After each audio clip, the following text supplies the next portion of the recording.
Hi everyone, my name is Angie Perez from Agent Know How. I'm going to talk to you today about three different topics: search engine optimization, search engine marketing, and lead capture optimization. I think a lot of real estate agents are obsessed with the first two, which is SEO or SEM. If you've been on the web and you're kind of reading about these things, then you know the acronyms already. But I'm going to talk to you about lead capture optimization, which I'm going to call LCO. I don't even think that this is a acronym that people use on the web, but basically you have traffic that's going to your website, or at least you have some traffic. You might have a low number of people going to your website, but then you're not getting their contact information. You're not getting an opportunity to follow up with them. So I think that that's a problem, and we're going to call that the lead capture optimization problem. I'm going to share with you my experience, my websites, and how they're doing. I believe in total transparency. I just recently added Google Analytics to my website, njretoday.com.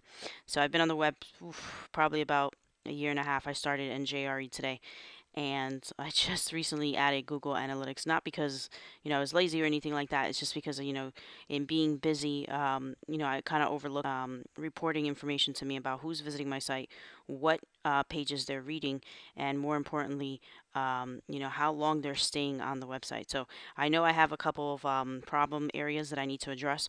The first thing here is that it shows that I'm getting about 490 visitors now. I just added this like this past month. So um, 490 is not a bad number, considering that I've been on the web for about a year and a half. But what I like about my site is that I get actual leads from it. I get people who call me directly on my cell phone. So I'm converting in that aspect where people are picking up the phone and they're saying, Angie, I'm thinking about listing, I'm thinking about selling.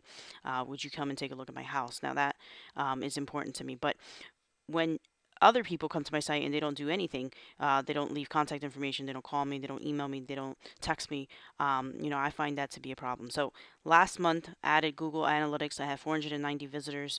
It tells me how many page views I've had, and on the right hand side, it tells me that I have a high bounce rate. So I have people spending about a minute and a half on my site, so not a terrible number, but something that I can improve. And more importantly, what areas are they visiting on my site? So on the right hand side here, it gives me a content overview of what pages that they're visiting.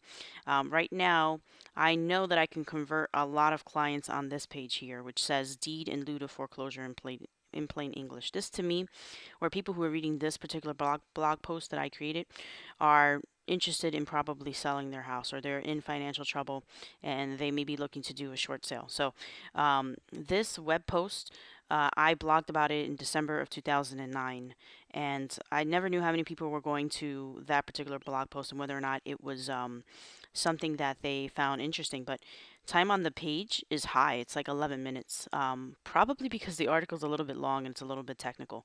So the problem with my article, though, is that there's no video. There's no form for anyone to fill out to kind of leave contact information. I on that particular blog post, I rely on the person to pick up the phone and call me, which a lot of people who are in foreclosure or pre-foreclosure, they may not be interested in calling an agent right away, but they might leave contact information if they were getting a report or something in return as a result of reading that article. So there are two tools that I use to kind of get people to contact me. One is called Aweber. There's comparable services such as MailChimp. I don't know if MailChimp actually sets up autoresponders, but basically with my Aweber forms, I'm able to create a situation where if someone leaves contact information, I can give them something back as a PDF file. I can give them back a report. I can give them back media, a video, or I can give them back a web URL so that they can watch another video. So it's kind of like a fair trade. So if they're going to give me contact information, I can basically give the contact information or give them usable information that they would want so that they share that information with me. Okay. The other tool that I use is what I'm using now, which is Jing Project.